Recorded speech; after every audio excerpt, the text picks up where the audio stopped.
bicycle. And like, you're going to find that it's faster even walking than riding a car.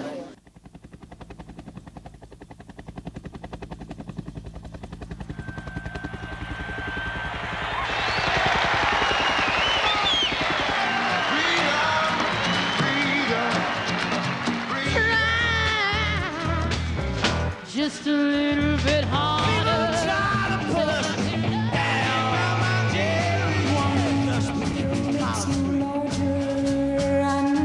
Give me an F. Give me a U. Give me a C. Give me a K. Walking down the line. Going up the country, where did you want to go? Well, slow down, slow. Take a load off, Benny. Take a load off, and here's to the dawn of their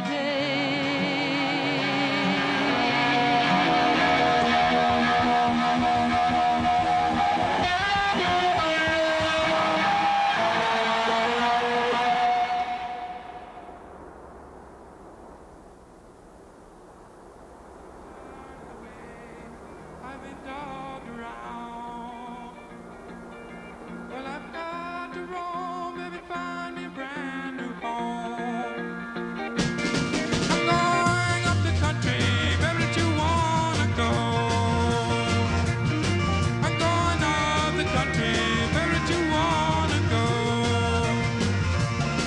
I'm going to some place where I've never been before.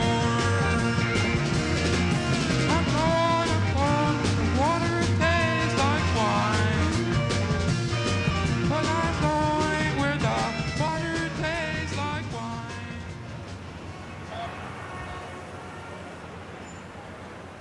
The 1969 Wall Street Journal?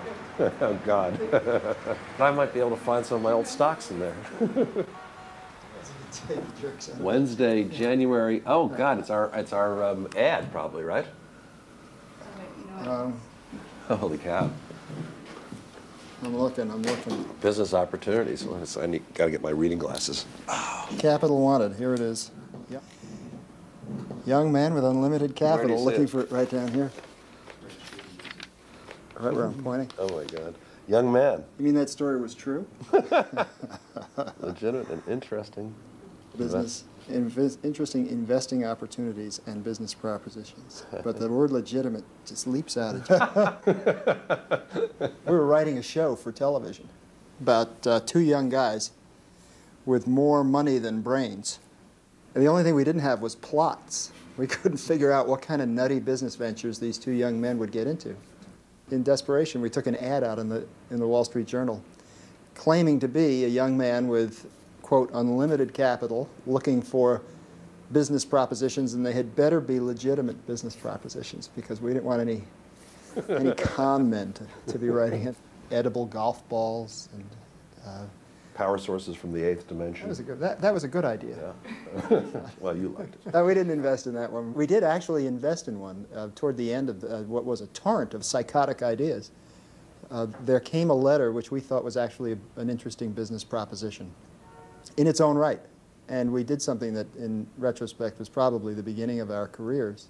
We stopped being an anonymous box number, and we contacted this fellow and began to investigate a business venture. Our first venture turned out to be, well, actually a year or two later, the creation of a recording studio here in New York called Media Sound. And it was through Media Sound that we met Mike Lang and Artie Kornfeld.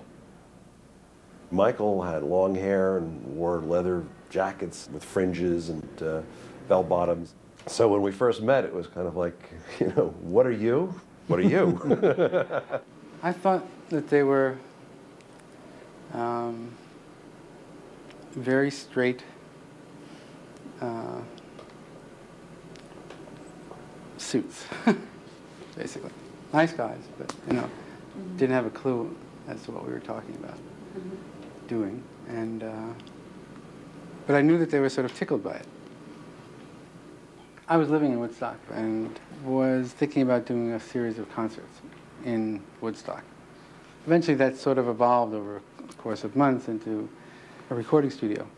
What caught our eye in their proposal was that really at the bottom of it was 2 lines. And the lines were, Woodstock being the home of all of these artists, we think we could prevail on some of them to give kind of an opening day concert. Hey, if we could get Dylan out of his house and we could get a couple of other of those famous artists who lived up in Woodstock to appear at a catered cocktail party, why don't we get them to a concert? We'll charge admission, we'll make a fortune. This is a real no-brainer. It was a no-brainer, but in another way. Laid this out for my father, that while I was doing this, that he had said, you've rented a field 100 miles from New York City, he said, and you're going to expect 50,000 people to come up there to listen to rock music, right? And you're going to put your own money into this venture. And I said, yeah, Dad, I am. I really think it's a great idea. I mean, there's a whole new thing going on in the world. Hey, man, this is the 60s. And he said something like, I just knew it. I just knew it. I just knew that the minute you got your hands on your inheritance, you would do something like this. So we went back and we made a deal.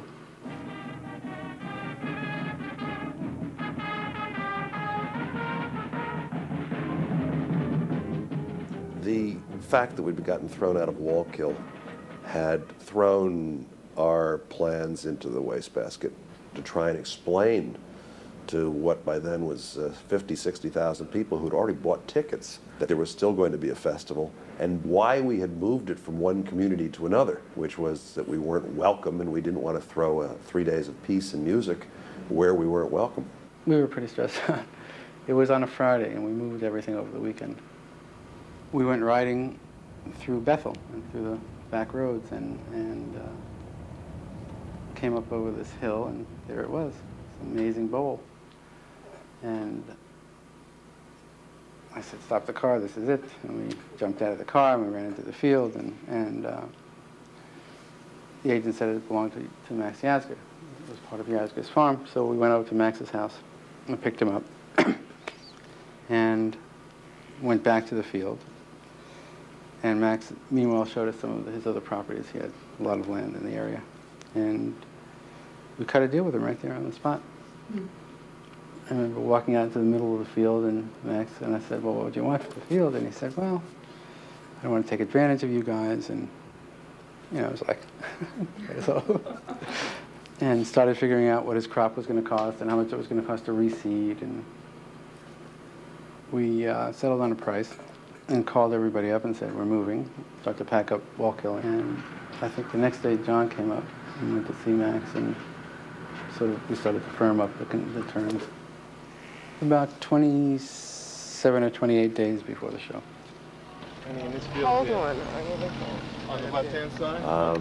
Michael jumped in with both feet and soon was running things like General Patton. Helicopter, or what is it? Helicopter.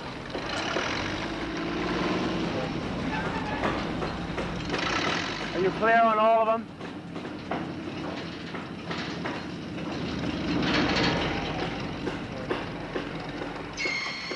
You know, from the point of view of the production on the site, he was an impressive guy. We worked feverishly for 5 rainy weeks to put this thing together, and about a week before we realized we weren't going to make it. And we had a meeting, and we were told by our construction people that we could either have a stage for the performers or we could have fences, but we couldn't have both. If we don't have a stage, this is not good. He said, no, we can't not have a stage, for God's sake. And I said, well, if we don't have tickets collected, if we don't charge admission, with what we know now, with having had to rebuild the entire site, we're going to lose millions of dollars. Well, and I don't have millions of dollars.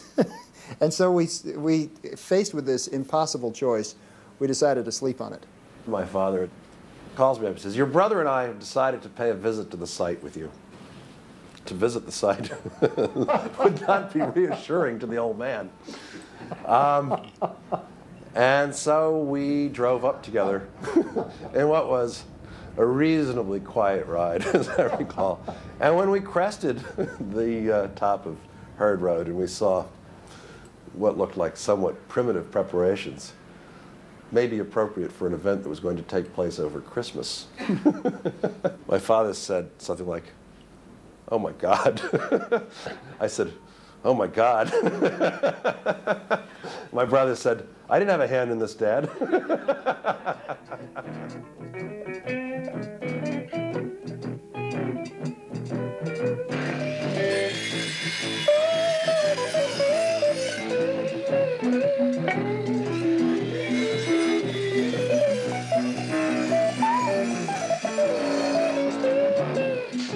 And I got out of the car, and I could look before me into what was to be our performance area, where we were to, in theory, admit people having collected their ticket or their money.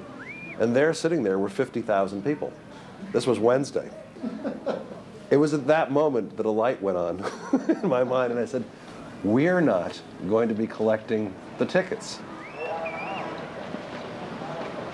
1, 2, 3. 1, 1. By Friday, we realized that this show had grown from a projected 100,000 to maybe 5 times that number, with another million, we were told, on the way there. I had to come here because I know a lot of people are going to be here, and I'm planning to run into them. I'm not really too interested in the people that are playing the music, you know, and I'm not really too interested in the people. It's just, I'm just here. You don't even have to bother bringing your tickets or anything, because they aren't going to collect them. There's no way they can. They got a fence that's like half up, and there are people just sitting in that field. It's really beautiful. Do you realize that half of these people don't have tickets? And there are people 5 miles away sitting on a highway with tickets who've driven 2,000 or 3,000 miles. Right. Whatever has to be done to make it right, this is wrong. Yeah. So it's not for me to say how to do it. Right. There are ways to do it. I would never want to find out how to do it because I would never do one of these. Yeah, right. We're still waiting for the arrival of Group 1. Please bear with us. Due to the traffic problems, we're going to have to start a little later. Stop being promoter, be a producer. You gotta try to be a producer. What do you do with the people that are here? Take care of them. What's happening? This show starts at 1 o'clock? Getting our show on in about 5 minutes. If you just keep cool, relax, we'll be with you as soon as we can. Thank you.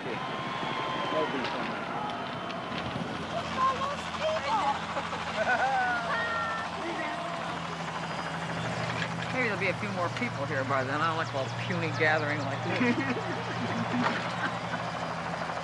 It's a free concert from now on.